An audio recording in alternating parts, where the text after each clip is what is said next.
Kalina Oktarani dan Vicky Prasetyo memang sudah berpisah, namun polemik keduanya masih terus berlanjut.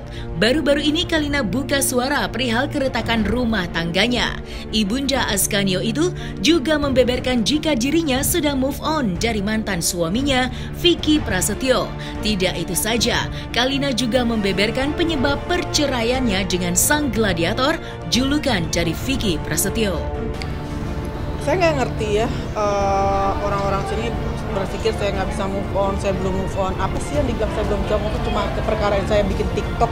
Dan semua orang juga bikin TikTok seperti itu gitu, dengan cuma kata-kata yang banyak juga digunakan sama orang. Tapi pas giliran saya yang bikin, disangkut pautin dengan masa lalu saya gitu. Ya enggak lah gitu loh.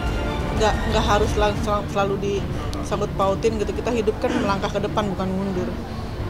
Ya, rumah tangga saya ya memang sudah tidak bisa diperbaiki lagi dan tidak akan pernah bisa diperbaiki gitu. Dan ya memang benar, kemana aja sebelumnya, pas lagi menikah kan nggak ada, pas lagi menikah kan tidak ada yang namanya datang ke rumah ibu saya kecuali sama saya. Pas giliran saya di luar negeri, ngapain datang? Jadi menggiring opini masyarakat untuk seakan-akan saya itu bukan anak yang berbakti gitu.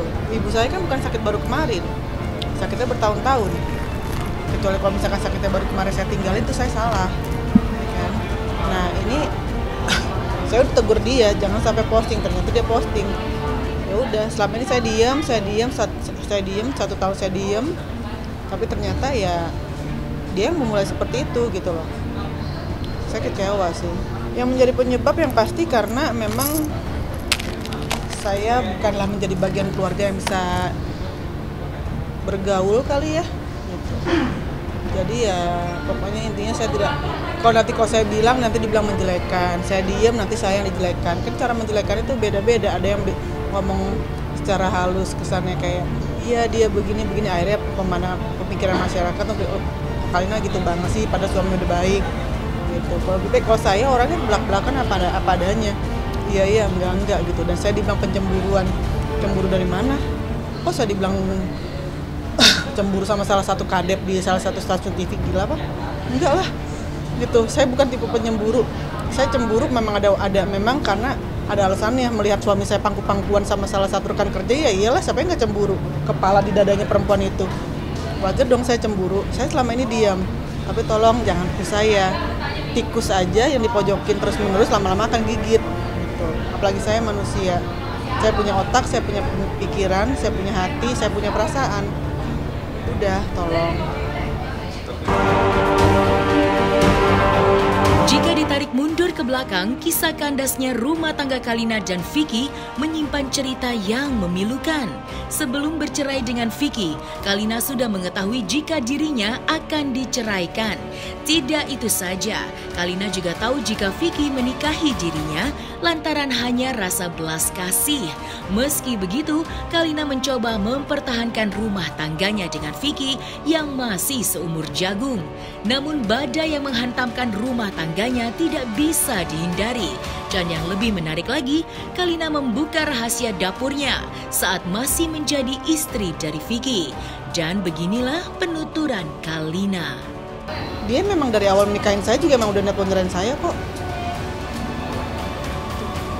Dan dia kan memang kan waktu pas saya ada masalah sama dia selama 3 minggu saya di rumah mama saya bilang dia menikahi saya karena terpaksa, karena sudah satu Indonesia sudah tahu kalau misalkan dia mau nikahin saya mau nggak mau dia nikahin saya.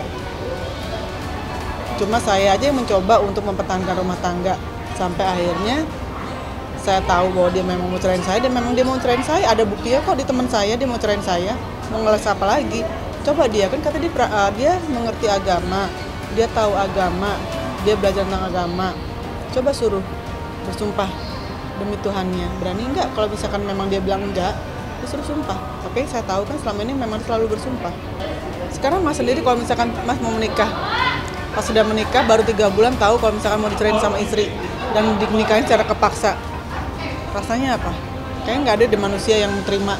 Saya sedih, saya sakit, cuma karena saya pikir udah menikah masa sih langsung cerai lagi gitu kan. Saya coba bertahan, akhirnya udah ternyata ya memang mungkin dia sayangnya sama saya cuma sebatas untuk depan kamera. Makanya saya kalau misalkan coba deh di rewind lagi, dilihat setiap saya ngomong, iya kamu mah sayang sama akunya cuma pas lagi kamera kamera on. Kalau kamera offnya juga rasa sayangnya off. Itu saya ngomong bener, cuma terkesan bercanda. Saya tidak pernah menyesal dengan apa yang terjadi dalam hidup saya. Tuhan itu sudah mengatur semuanya jalan kehidupan saya. Buat saya ini bukan suatu ujian atau apa, kok terkesannya ujian terus ya. Tapi memang sudah menjadi takdir saya dan menjadi suratan saya, jalan hidup saya seperti ini. Memang harus dilewati. Insya Allah dari semuanya, Pak, insya Allah pasti akan ada bahagia.